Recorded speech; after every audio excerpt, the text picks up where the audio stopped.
जटुआ चरावेला पगहा पकड़ के, खेतहा के देखेला पेड़े पर चढ़ के, दिव्या धरावे धुआरहा बहार के, छिड़ दिल रोजे ही पोछी से मार के।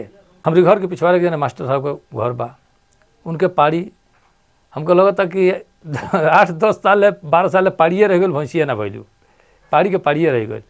ओकर कुल देखनी हम विचित्र ओकर स्थिति, तो हमारा कविता लिखे पड़ल। विचित्र स्थिति ही कि मोटाइल तो तरह है कि जैसे बुझा कि हाथी हवे, लेकिन बदमाशो ए तरह रहे कि 2 आदमी लगे, एक आदमी आगे पगहा पकड़ खींचेगा, आदमी पीछे से पगहा पकड़ टनले रहे, तब जाके उघाड़ी में से निकले बहरी। इतना बात ये रहे। खाए खाए तो मनो राक्षसी ने तरह रहे कि रेगनी पर से साड़ी खींच के एक दिन चबाते रहे। और वह देखने तो हम कविता लिखने होके अब सुनी और कवितवे सुने जा।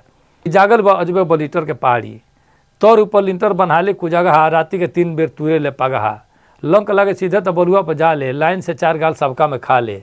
और सजबे चनिरका के चलस पुआड़ी, जागल बा अजबे बलीटर के पहाड़ी, भइल बा भाकुर मोटैला की मारे, 3 जने लागे तो निकले दुआरे, ओरी उजारे ले सिंह में फंसा के, जे छू के थोई दे पटकलस उठा के। आ डिब्बी से मार के गिरावे ले केवाड़ी, जागल बा अजबे बलीटर के पहाड़ी, बहकी ना गहकी जे चीनी से कीनी, मास्टर की बोली में हुए महीनी, देखते मदारिन के खूंटा उखाड़े, 10 लगे दूर पिठियाइयों के मारे, फोरे ले नाद देले चरण उजारी, जागल बा अजबे बलीटर के पहाड़ी, सुखले घोटाला ना भूसा या खौरी, कहीं रखवार रहो रात भर चोरी, थुथुन से छीटे ले छाटी उठा के, लागे ले होइचे एक आध गाल खा के। थुथुन से छीटे ले छटिया जितना वो नदवा परी सब उलिस के थुथुनवा से फेंक दी बहरिया, थुथुन से छीटे ले छाटी उठा के, लागे ले होइचे एक आध गाल खा के। अब पतहर के टाट चाहे काट दिले राड़ी, जागल बा अजबे बलीटर के पहाड़ी, जटुआ चरावेला पगहा पकड़ के, खेतहा के देखेला पेड़े पर चढ़ के, चुएला लार जो ने खेते की कगरी, होखे सोहाय निकिया दिले सगरी।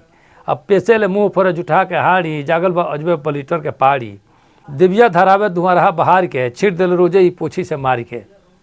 रेगनी से घींच के चबा दिले साड़ी, जागल बा अजबे बलीटर के पहाड़ी, जागल बा अजबे बलीटर के पहाड़ी।